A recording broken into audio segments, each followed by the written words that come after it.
اعوذ باللہ من الشیطان الرجیم بسم اللہ الرحمن الرحیم۔ ناظرین، آج ایک بار پھر پاکستان کی موجودہ صورتحال، سیاسی صورتحال جو آج کل جو میں سمجھتا ہوں کہ تاریخ کے بدترین جو ہے دور سے اس وقت گزر رہی ہے۔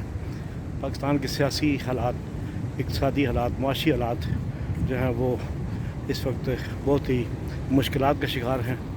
تو اس سے پہلے کچھ دن پہلے، چند دن قبل یا ایک مہینہ قبل، جو لوگ برسر اقتدار تھے آج وہ لوگ اپوزیشن میں ہیں اور وہ جلسے جلوس احتجاج کر کے دوبارہ اقتدار حاصل کرنے کی کوششوں میں، سر توڑ کی کوششوں میں لگے ہوئے ہیں۔ دوسری جانب جو لوگ آج سے ایک مہینہ پہلے اپوزیشن کا کردار ادا کر رہے تھے، وہ لوگ، وہ لیڈرز، وہ کچھ جماعتیں مل کر آج وہ سب جو ہے وہ برسر اقتدار ہیں اور اقتدار کے مزے لوٹ رہے ہیں۔ ان دونوں دھڑوں کا، میں دھڑا کہوں گا ان کو، اب جماعتیں نہیں کہوں گا، ان دونوں دھڑوں کا مقصد صرف اقتدار ہے۔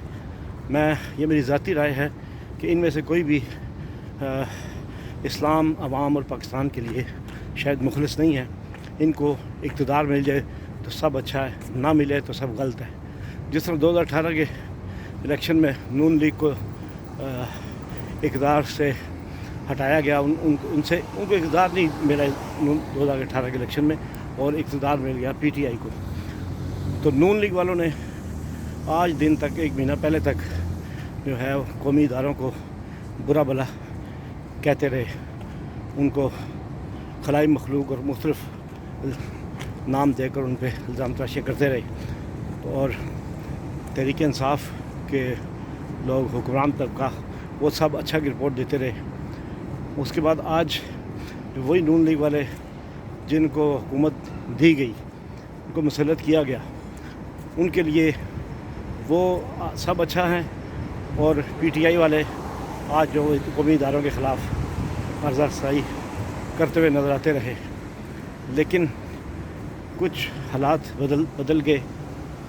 پی ٹی آئی نے بھرپور جو ہے اپوزیشن کا کردار ادا کیا، اقتدار کے اصول کے لیے دھرنا تو نہیں، احتجاج کا سلسلہ شروع کیا، جو کہ بہت تیزی کے ساتھ عوام کی بڑی تعداد کو ساتھ ملانے میں وہ کامیاب ہوئے۔ اس کی وجہ یہ پچھلے الیکشن میں تبدیلی کا نعرہ ان کو دیا گیا، اس مرتبہ امریکہ مخالف نعرہ دے کر دوبارہ میدان میں اتارا گیا۔ اس مرتبہ جو ہے ان کو امریکہ مرد آباد کا نعرہ دیا گیا۔ یہ لالی پاپ پہلے تبدیلی کا، اور اس بار امریکہ مخالفت کا لالی پاپ دے کر عوام کو ایک بار پھر ان کے ساتھ لگا دیا گیا۔ عوام بھی ہمارے جو ہیں وہ لکیر کی فقیر ہے، جس طرف لگا دے اس طرف لگ جاتے ہیں۔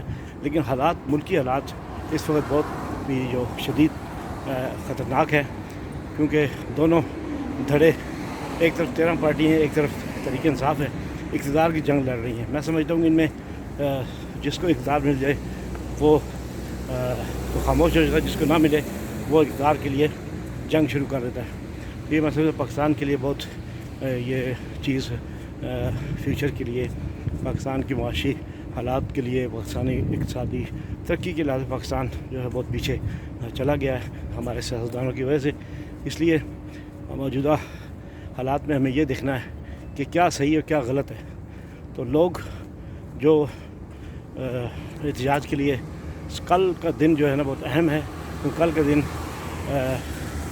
تحریک انصاف کے جو سربراہ، انہوں نے احتجاج کی کال دی ہوئی ہے۔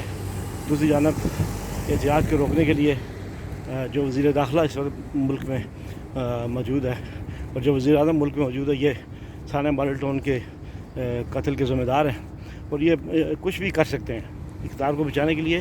پہلے ثانیہ ماڈل پہ پا کیا، 14 لوگوں کو شہید کیا، 100 سے زائد کو گولیوں سے چھلنی کر دیا، اور اب یہ صبح کہہ رہے ہیں کہ ہم اس کو روکیں گے، ان کو آنے سے۔ تو اس میں بے قصور نوجوان جذباتی جو ملک بچانے کا نعرہ سن کر وہ نکلیں گے، اور وہ اپنی، اللہ نہ کرے کوئی بڑا نقصان ہو، تو ہمیں سوچنا چاہیے کہ ہم کس مقصد کے لیے یہ سب کچھ کر رہے ہیں، کیا اس کے پیچھے کیا بڑا مقصد ہے، یا صرف اقتدار ہے۔ اگر اقتدار ہے تو میں سمجھتا ہوں کہ ان کو تھوڑا صبر کر لینا چاہیے، آئندہ انتخابات جو سال بعد ہوتے ہیں 1.5 سال بعد اس کا انتظار کریں اور اپنی باری کا انتظار کریں، نہ کہ لوگوں کو بلا وجہ سڑکوں پر نکال کر ان کی جانوں کو مصیبت میں ڈالا جائے۔ تو میری یہ گزارش ہے کہ لوگ جتنے بھی لوگ نوجوان وہ جذبات میں آ کر نکلنا چاہ رہے ہیں وہ اس کو اپنا زندگی کا خیال رکھیں اور یہ دیکھیں اگر بڑا مقصد نہیں ہے تو پھر اس سارے پروسیس سے بچ کے رہیں۔